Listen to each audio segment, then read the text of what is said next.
কিন্তু জীবনযাত্রার মানের পরিবর্তন করে লাইফস্টাইল ম্যানেজমেন্ট করে আপনি কিন্তু ভালো থাকার চেষ্টাটা আপনাকে করে যেতে হবে। সেদিন ক্লিনিকে একজন পেশেন্ট এসেছিলেন, তার নাম ভীষণ কম, মানে উনি ইয়ং, মানে 28 ইয়ার্স ওল্ড, জাস্ট সবে ব্যাংকে একটা চাকরিতে ঢুকেছেন, এবং তার নাম ময়ূখ রঞ্জন সিনহা। তো ময়ূকবাবু আমাকে সেদিনকে বলছিলেন, মানে ওনার সমস্যাটা যেটা সেটা হচ্ছে, উনি বলছেন, ডক্টর সেন, আমার গোটা গায়ে স্কিনের মধ্যে প্যাচ প্যাচ প্যাচ প্যাচ হচ্ছে, ভয়ঙ্কর চুল করছে। তো আমি সেটা এক্সামিন করলাম, এবং যে কোনো ডাক্তার অভিজ্ঞ চোখে ধরে ফেলতে পারবেন কি হয়েছে। দ্যাট ইজ এক্সিমা, নর্মালি দেখে মনে হয়। কিন্তু এক্সিমা যেমন একটা ভীষণ, একটা খুব কমন একটা অটোইমিউন ডিজিজ, তেমন কিন্তু ভীষণ কমন আরেক ধরনের পেশেন্টও ক্লিনিকে আসেন যাদের থাকে সোরিয়াসিস আর এক্সিমার মধ্যে ডিফারেন্সিয়েট করাটা কিন্তু মানে ভীষণ কঠিন। খুব অভিজ্ঞ ডাক্তারবাবু ছাড়া এটা করতে পারবেন সহজে, বিশেষ করে মাথার স্ক্যাল্পে যদি হয়। দুটোতেই পেশেন্ট ভাববে আমার খুশকি হয়েছে, নাছোড়বান্ধা খুশকি যাচ্ছে না।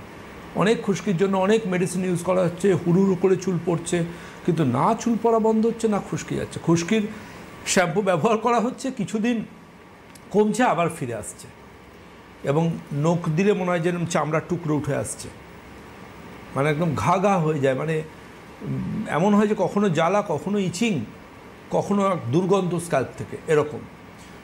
ছেলেদের ক্ষেত্রে যদি হালকা করে ট্রিম করে তো উন্ডগুলো দেখা যাবে, তো স্কারগুলো। তো এই ধরনের সমস্যা হতে পারে সোরিয়াসিস এবং এক্সিমা উভয় ক্ষেত্রে। এই দুটোই কিন্তু ভীষণ কমন, বলা যায় যে one type of autoimmune disease. Autoimmune disease কি?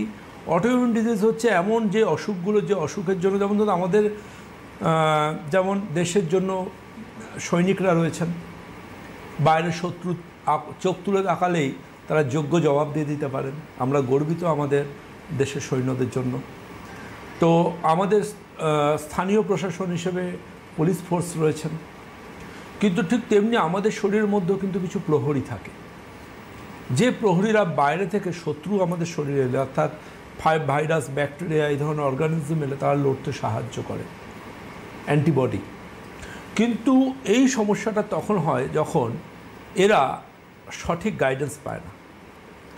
এরা যখন নিজেরা আমাদের শরীরের বিভিন্ন অঙ্গ প্রত্যঙ্গকে ভাবে এই আমার শত্রু, কখনো সে হার্টকে ভাবতে পারে, কখনো সে কিডনিকে ভাবতে পারে, কখনো সে নিজের শরীরের চামড়াকেও ভাবতে পারে, সেটা মাথার চামড়া হোক বা গায়ের চামড়া। সোরিয়াসিস অসুখে কিন্তু আমাদের ইমিউনিটি আমাদের বডি স্কিনকেই শত্রু ভাবতে শুরু করে, এবং শত্রু ভেবে আমাদের ইমিউনিটি সিস্টেম ওই জায়গায় আলসার তৈরি করতে শুরু করে, প্যাচি আলসার, যার মধ্যে প্রচণ্ড ইচিং হয়।